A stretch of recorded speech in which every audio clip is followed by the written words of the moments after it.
நமாமி வெங்கடேஷம் கலியுக பிரத்யக்ஷ தெய்வம். திருப்பதி காலேஜில், மியூசிக் காலேஜில் அந்த மாதிரி வந்த நிறையா ஸ்டூடெண்ட்ஸ்க்கு இன்ஸ்ட்ருமெண்ட்ஸ் வாங்கி கொடுக்கறது, அவளுக்கு காலேஜ் ஃபீஸ் கட்டுறது, அந்த மாதிரி.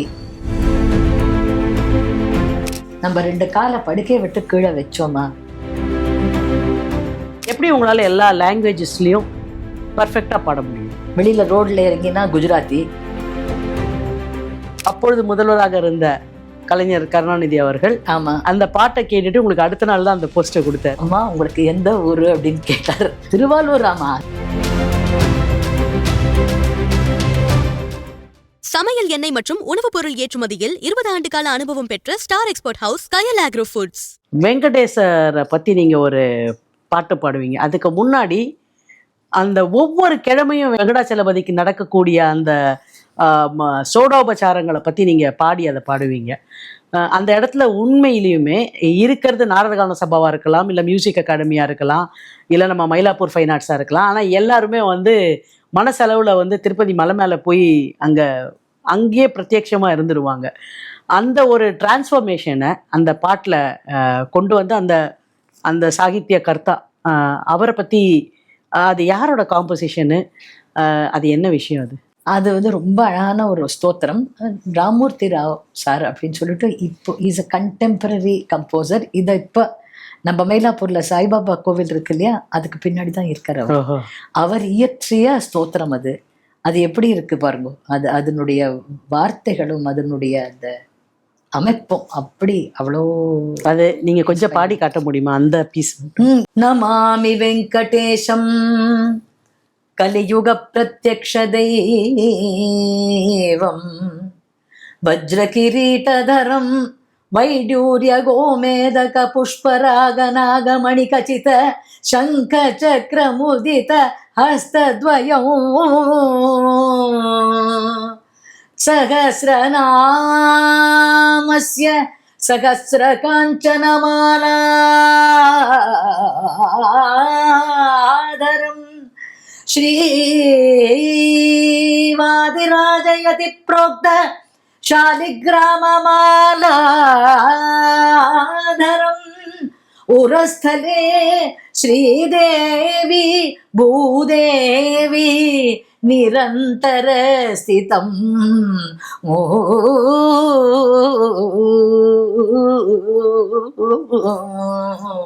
श्री वेंकटेशं ओ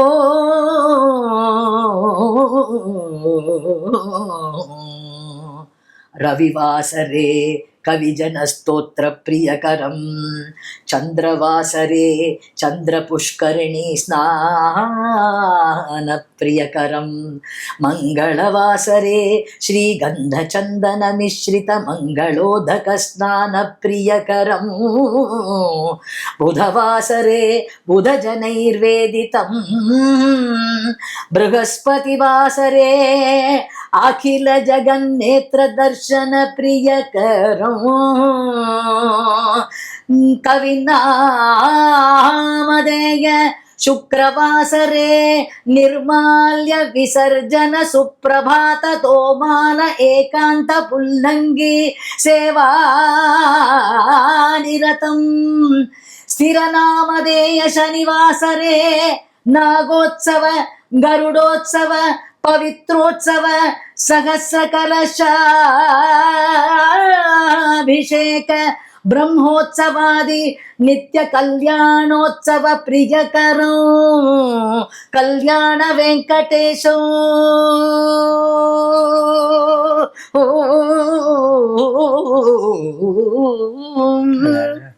இது இந்த காம்போசிஷனை பார்க்குற போது ஸ்ரீரங்கத்தை பத்தி நீங்க ஒரு காம்போசிஷன் பாடி இருக்கீங்க. நான் உங்களோட சீரியல கேட்டிருக்கேன். அத புரந்தரதாசருடைய கீர்த்தனை ஸ்ரீரங்க பெருமாளை பத்தி பாடியிருப்பாரு. கண்களித்தியாத்தகோ காவேரி ரங்கனோடு தான்.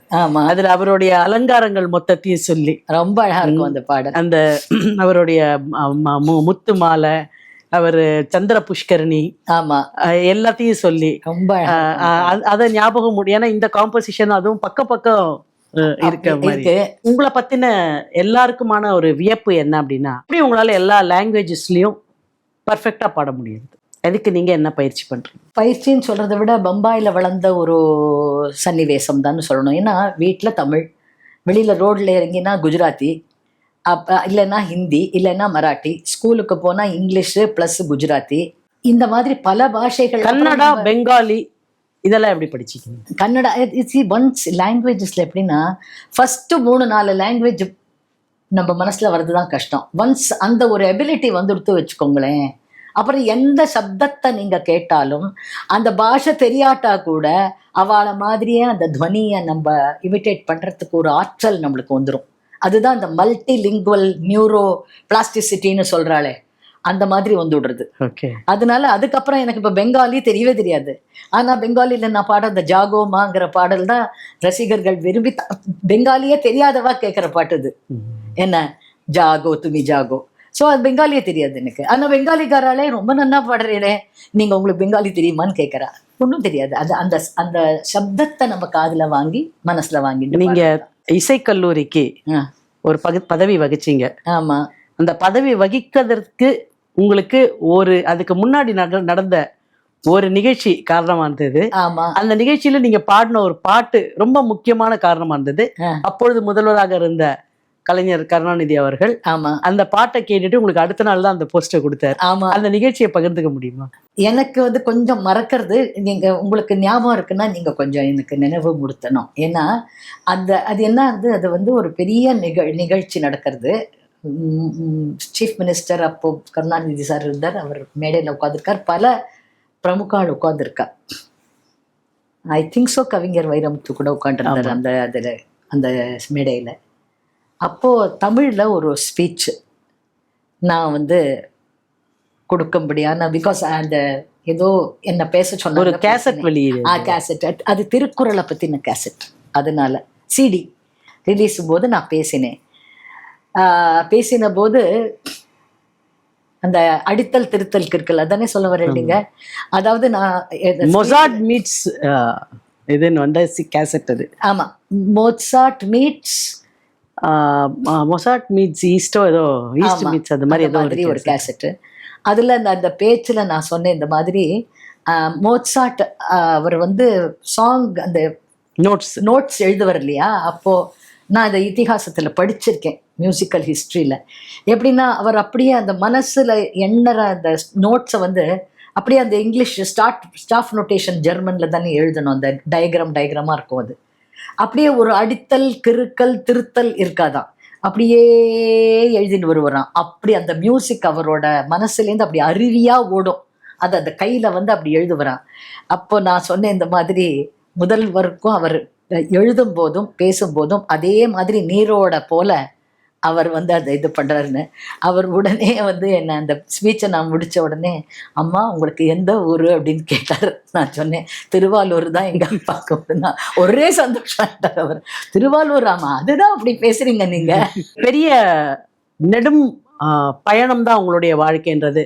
ஒரு எளிமையான பம்பாயில தமிழுக்கு சம்மந்தமே இல்லாத ஒரு ஊர், அங்கே வீட்டுக்குள்ள ஒரு தமிழ் பேசி, அங்கே வந்து ஒரு சங்கீதத்தில் இருந்து, அங்கேருந்து ஒரு பக்தி பஜனை சம்பிரதாயத்துக்குள்ளே போய் இலக்கியத்தில் இருக்கக்கூடிய சில பெரியவர்களோட பழகி, அதுக்கப்புறம் அங்கேருந்து ஒரு 18 வயசுல கல்யாணம் பண்ணி ஒரு ஃபேமிலிக்குள்ள வந்து 2 குழந்தைங்க, முழுக்க குடும்ப வாழ்க்கை.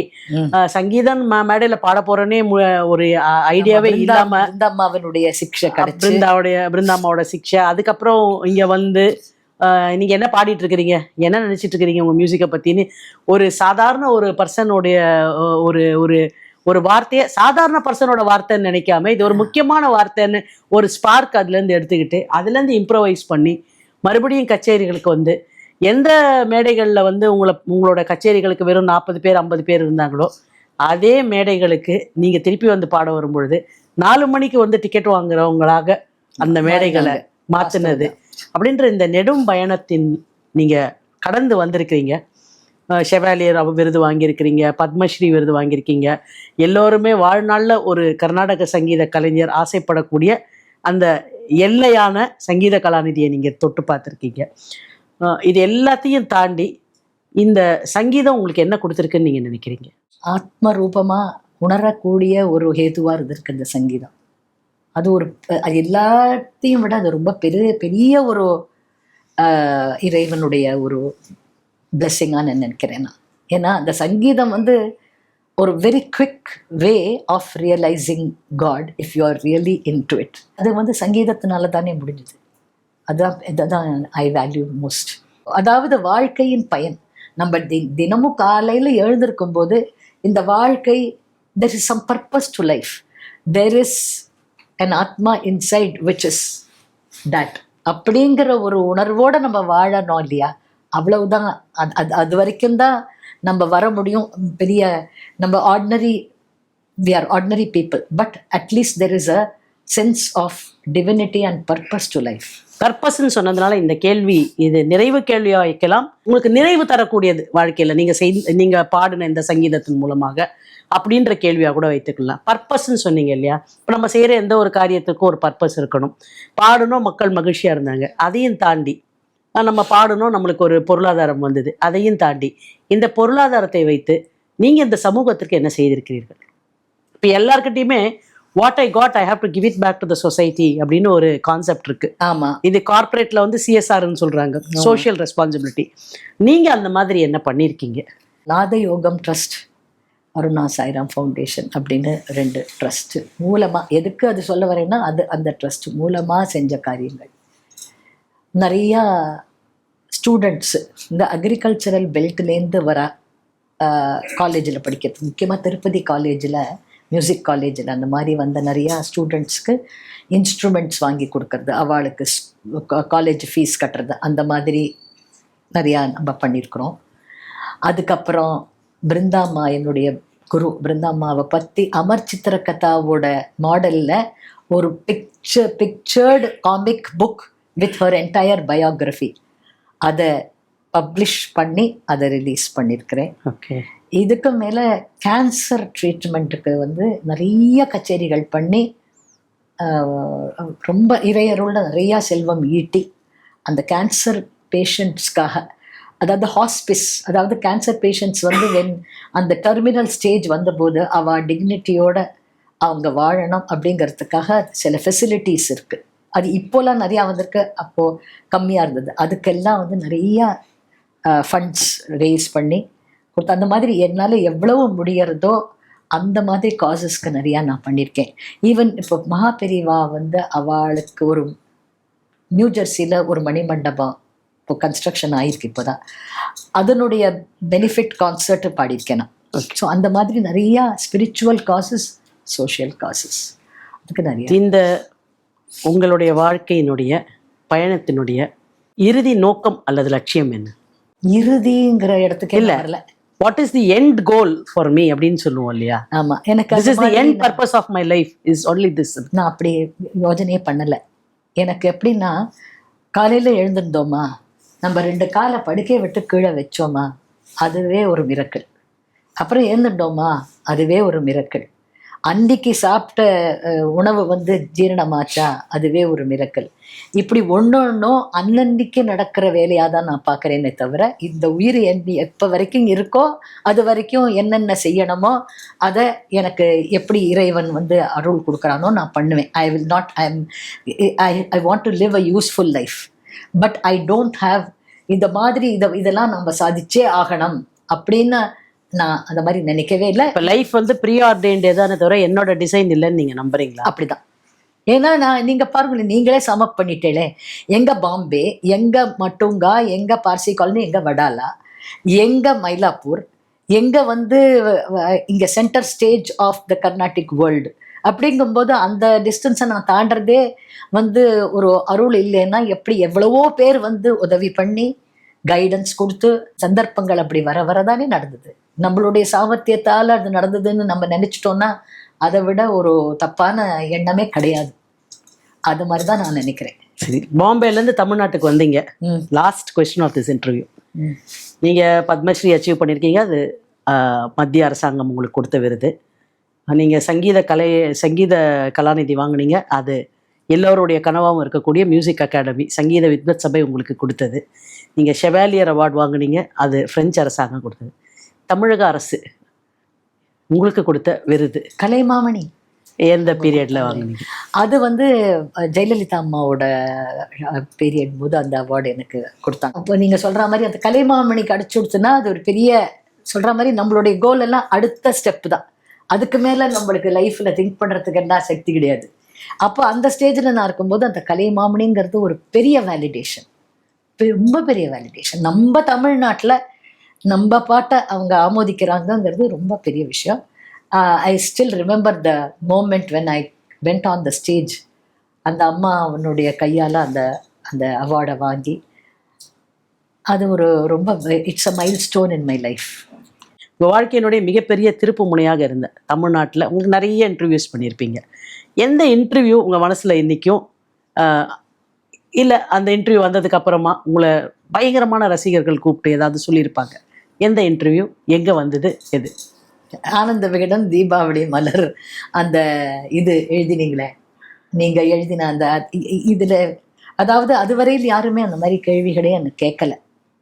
அது மாதிரி நீங்கள் கேட்டு எத்தனையோ விஷயங்கள், அதாவது நீங்கள் எப்படி இது நான் சொல்லத்தான் வேணும். அதை it make sound that I'm flattering you, but ஒரு நபர் உங்களுக்கு எதிர்க்காப்புல உட்காந்துருக்கா, நீங்கள் அவளை இன்டர்வியூ பண்ணுறீங்கன்னா அதுக்கு பின்னாடி என்ன இருக்குது, அது என்னெல்லாம் நடந்திருக்கு இந்த தலைமுறையில், அதுக்கு முந்தின தலைமுறையில், அதுக்கு முந்தின தலைமுறையிலேருந்து பல விஷயங்கள் நடந்தாதான் ஒரு பர்டிகுலர் ஒரு நபர் வந்து உருவாக முடியும். அப்படிங்கிற முறையில் நீங்கள் என்ன ரொம்ப பல கேள்விகள் கேட்டேன்.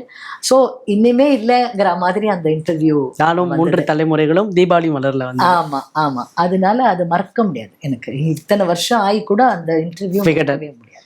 அப்போ விகடன் அன்று முதல் இன்று வரை நீங்க விகடனோட தான். தீபாவளி மலர்ல வந்தது. ரொம்ப விகடன் நேயர்களுக்காக நீங்க இவ்வளவு நேரம் உங்க நேரத்தை செலவு செய்து அவர்களோட உங்களுடைய வாழ்க்கையினுடைய அற்புதமான தருணங்கள், உங்களுடைய சங்கீத பயணத்தில் இவ்வளவு நேரம் எங்களையும் உங்க அந்த வாகனத்துல ஏத்திக்கிட்டு போய் உங்களுடைய சங்கீத அனுபவங்களை எங்களோட பகிர்ந்துகிட்டதுக்கு விகடன் சார்பாகவும் விகடன் நேயர்கள் சார்பாகவும் எங்களது நெஞ்சார்ந்த நன்றியை தெரிவிச்சுக்கிறோமா. நான் விகடனுக்கு என்னுடைய நன்றியை தெரிவிச்சுக்கிறேன். என்னை அழைத்து இந்த இன்டர்வியூக்காக கூப்பிட்டது எனக்கு ரொம்ப ஒரு பெரிய பெரிய பெருமை கொடுக்கக்கூடிய ஒரு விஷயம். I am very indebted to rasikas of Vikatan and the publishers of Vikatan. 20 ஆண்டுகளாக உலக நாடுகளுக்கு உயர்தர சமையல் எண்ணெய் மற்றும் உணவுப் பொருட்கள் ஏற்றுமதியில் இந்திய அரசின் ஸ்டார் எக்ஸ்போர்ட் ஹவுஸ் அங்கீகாரம் பெற்ற கயல் ஆக்ரோ ஃபுட்ஸ்.